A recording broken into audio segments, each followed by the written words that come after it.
নমস্কার বন্ধুরা, নতুন রেসিপিতে আপনাদের স্বাগত। আজকে আমি আবার একটা অন্যরকম রেসিপি নিয়ে এসেছি। আজকে আমি করে দেখাবো পেঁপে দিয়ে মটন কষা। পেঁপে দিয়ে মটন কষার জন্য এখানে নিয়েছি পেঁপে, আলু, আর এখানে নিয়েছি খাসির মাংস, নিয়েছি গোটা জিরে, পেঁয়াজ কুচি, টমেটো সস, আদা রসুন বাটা, নুন, গোটা গরম মশলা, তেজপাতা, হলুদ গুঁড়ো, জিরের গুঁড়ো, লঙ্কার গুঁড়ো আর সাদা তেল। এটা আমি খুব সহজভাবে রান্না করব। আর এটা কষিয়ে আমি প্রেসারে দিয়ে দেবো।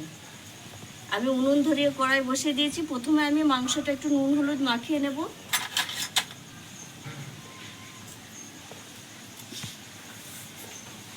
একটু জিরের গুঁড়ো,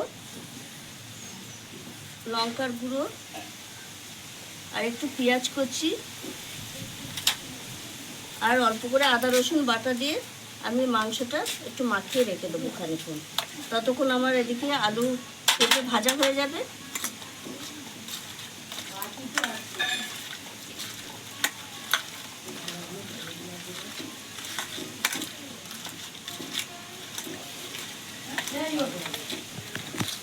প্রচুর হাওয়া দিচ্ছি এখন। কড়াইটা একটু গরম হয়ে গেছে আর উনুনটাও ভালোভাবে ধরে গেছে। এবার আমি দিয়ে দেবো সাদা তেল।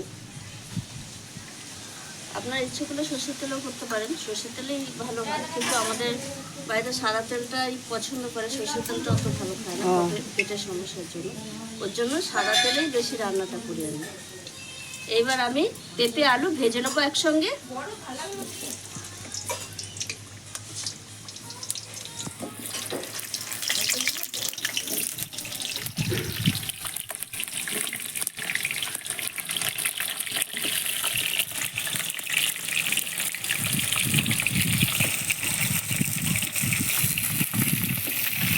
আমার আলু আর পেঁপে ভাজা হয়ে গেছে মোটামুটি। আমি এটাই নুন হলুদ দিইনি, নুন হলুদ দিলে তলায় লেগে ধরে কড়াই, ওর জন্য দিইনি। আর আমি একবারে সরাসরি প্রেসারে দিয়ে দেবো, তুলে রাখবো। এতেই মাংসটা রান্না করবো কষিয়ে, ওর জন্য প্রেসারেই দিয়ে দিচ্ছি। ভাজা হয়ে গেছে, ওই তেলেই আমি ফোড়নে দিয়ে দেবো গোটা জিরে, তেজপাতা, গোটা গরম মশলা, এলাচ, লবঙ্গ, দারচিনি।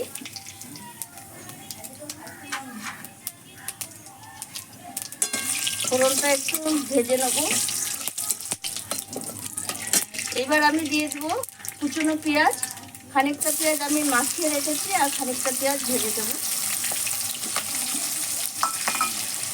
পেঁয়াজটা একটু ভাজা ভাজা করে নেব।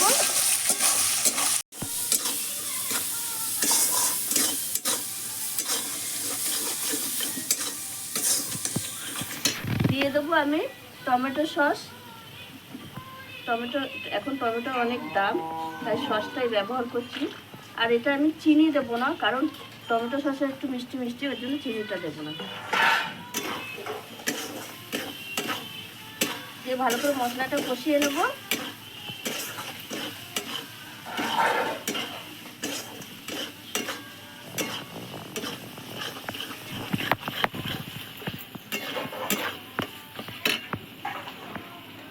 মশলা খানিক কষানো হয়ে গেছে। এবার আমি মাংস দিয়ে দেবো, মাখিয়ে রাখা মাংসটা দিয়ে একসঙ্গে মশলার সঙ্গে মাংস ভালো করে কষিয়ে নেব।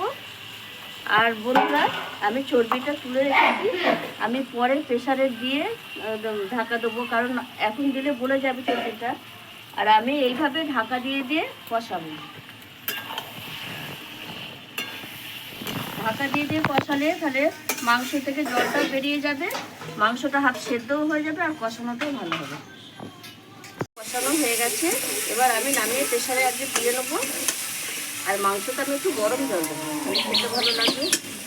মাংসটা একটু গরম হয়ে গেছে, দিলাম। এবার আমি প্রেসারে দিয়ে দেবো। আগে থেকে আলু দিয়ে রেখেছি, মাংসটাও দিয়ে দেবো।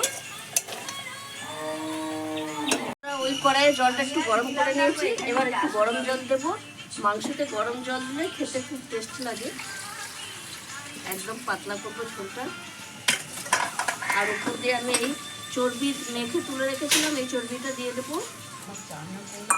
দিয়ে আমি প্রেসারটা লাগিয়ে উনুনে বসিয়ে দেবো। আর 3টে সিটি মারবে আর নামিয়ে দেবো।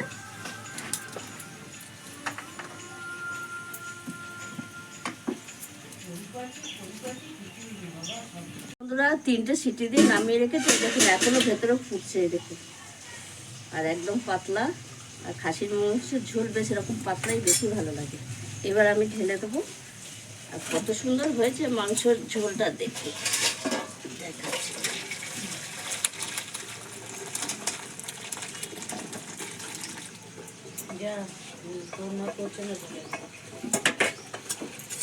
এই দেখুন বন্ধুরা, একদম আলু পেঁপে সব গলে একদম একাকার হয়ে গেছে। আর কত সুন্দর হয়েছে দেখুন। আর চর্বিগুলোও গলে নেই, দেখুন। পরে চর্বি দিলে গলে না। আপনারাও এইভাবে একবার খাসির মাংস বাড়িতে রান্না করে খাবেন, খুব ভালো লাগবে হালকা পাতলা পেঁপে দিয়ে। আর আমার এই ভিডিওটা যদি আপনাদের ভালো লেগে থাকে তাহলে লাইক করবেন, শেয়ার করবেন, সাবস্ক্রাইব করবেন। আবার দেখাবে এখন ভিডিও। টাটা।